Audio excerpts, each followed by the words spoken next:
ಈಗ ನಂದೇನಿಗೆ ಅಂಜುಮನ್ ಸಾಲಿ ಕಲ್ತ ಹೊಡಿತಾರ ನನ್ನಿಂದ ಯಾರು ತರಾಸಿಂದ ಹೊಡಿತಾರ. ಅಲ್ಲ ನಿಮ್ಮ ಮುಂದೆ ಎಲೆಕ್ಷನ್ ನಿಂತು ಸೋತವ್ರು ಬಹಳ ಜನ ಅದಾರ ಅಂಜುಮನ್ಯಾಗ, ಅವರು ಮಾಡ್ತಿರ್ಬೋದು ಅಂತ. ಮತ್ತೆ ರಾಜಕೀಯ ಅಂತಲ್ಲ ಅದು, ನೀವು ಪಕ್ಷದ ವ್ಯವಸ್ಥೆಯಿಂದ ಅದು ಪೊಲೀಸ್ ತೆಗಿತ ಬಟ್ ರಾಜಕೀಯ ಅಂಜುಮನ್ ಎಲೆಕ್ಷನ್ ಇರ್ಬೋದು, MLA ಎಲೆಕ್ಷನ್ ಇರ್ಬೋದು, ಕಾರ್ಪೊರೇಟರ್ ಎಲೆಕ್ಷನ್ ಬಟ್ ರಾಜಕೀಯ ನಿಮಗೆ ಏನ ತಕ್ಕಿಲ್ಲ ಅಂದ್ರೆ ಹೇಳ್ತಾರೆ ಅವ್ರು ಕರೆದು ಕೊಡ್ತೀನಿ. ಅವ್ರು ಏನೇನು ನನ್ನ ಕಡೆ ಈಗ ಏನೇನು ಹೇಳುದು ಯಾರಿಂದ ಯಾರು ಟ್ರೈ ಮಾಡಿದ್ರು, ಫಸ್ಟ್ ಅಟೆಂಪ್ಟ್ ಯಾರು ಟ್ರೈ ಮಾಡಿದ್ರು, ಯಾರು ಬೆಟ್ ಹಾಕಿದ್ರಲ್ಲ ಹೇಳ್ತೀನಿ.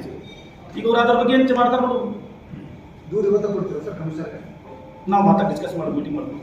ಈ ಎಲ್ಲ FIR ಕೊಟ್ರಿ ನಾವು ಉಳಿದಿದ್ದು ಎದಕ್ಕಂದ್ರೆ ಮುಸಲ್ಮಾನ ಹೊಡಿಬೇಕಂತ ಇದ್ದಿದ್ದು ಉಳಿದೇನ ಜನರಲ್ ಇದ್ದಿದ್ರೆ ಅವಾಗ ಯಾರು ಹೊಡೆದೋಗ್ಬಿಡ್ತು, ಯಾವ್ದೋ ಊರಿಗೆ ಬಂದು ನಮ್ಮ ಸಮಾಜದವರ ಹೊಡಿಬೇಕಂತ ಇಷ್ಟು ಜಗತ್ತಿದೆ. ಬೇಡ ಬೇಡ ಬೇಡ ಮಾಡ್ತಾರೆ ಮಂದಿ ಅಂತ ಅಂತವ್ರು ಇರೋದ್ರಿ ಹಂಗೆ ಹೊಡಿಯೋದಿಲ್ಲ. ಅವ್ರು ಬೇರೆ ಹೊಡಿಬೇಕಂತಾರೆ, ನಾವು ಮುಸ್ಲಿಮರು ಯಾರು ಇಲ್ಲ ಇಲ್ಲಿ ಬಂದು ಬೇಕಾಗ್ತಾರೆ, ಇಲ್ಲ ಬೇರೆ ಬಿಡ್ರಿ ಅಂತಾರೆ ಯಾರು.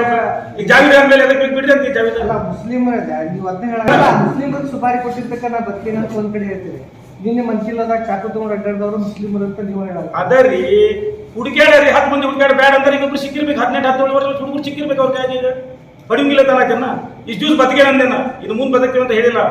ಹಿಂದೆ ಬಂದು ಹೇಳ್ಕೊಂಡಿದ್ದಾರೆ BJP ವೈರಿ ಅದಾರ, ಕಾಂಗ್ರೆಸ್ ನಿಮ್ಗೆ ಡೌಟ್ ಇದ್ರೆ ಹೇಳ್ರಿ ನೀವು. ಯಾಕಂತ ಒಂದು ಡೀಟೇಲ್ ಆಗಿ ಕಂಪ್ಲೇಂಟ್ ಬರ್ತು. ಈಗ ಇಷ್ಟು ಆಗೈತೆ ನಿನ್ನೆ ಘಟನೆ. ನಂದು ಇಸ್ಮಾಲ್ ಮಾಡೋಕೆ ಆಗ್ಬಾರ್ದು, ಯಾರಿಗೂ ಸಾರ್ವಜನಿಕ ಆಗ್ಬಾರ್ದು. ನನ್ನ ಒಂದೇ ಉದ್ದೇಶ ಪ್ರೆಸ್ದವ್ರು ಹೇಳ್ತೀನಿ, ಹೊಡೆಯೋದ್ರಿಂದ ಉಳಿಸಮ ದೊಡ್ಡದ, ನನ್ನ ಬಗ್ಗೆ ಭಾಳ ತಲೆ ಕೆಡಿಸ್ಕೊಳ್ಳೋದಿಲ್ಲ. ಭಾಳ ಇನ್ನೂ 10 ವರ್ಷ ಬದುಕಬಹುದು, ಭಾಳ ಇನ್ನು 10 ವರ್ಷ ಕಡಿಮೆ ಆಗ್ಬೋದು, ಭಾಳ ತಲೆ ಕೆಡಿಸ್ಕೊಳ್ಳಲ್ಲ.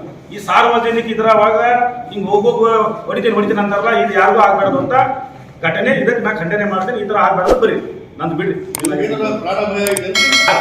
ಯಾವಾಗ 10 ವರ್ಷದಿಂದ ಬಿಡ್ರಿ ರಕ್ಷಣೆ ಬೇಕು. ಪೊಲೀಸ್ ಇಲಾಖೆಗೆ ಏನಾದ್ರು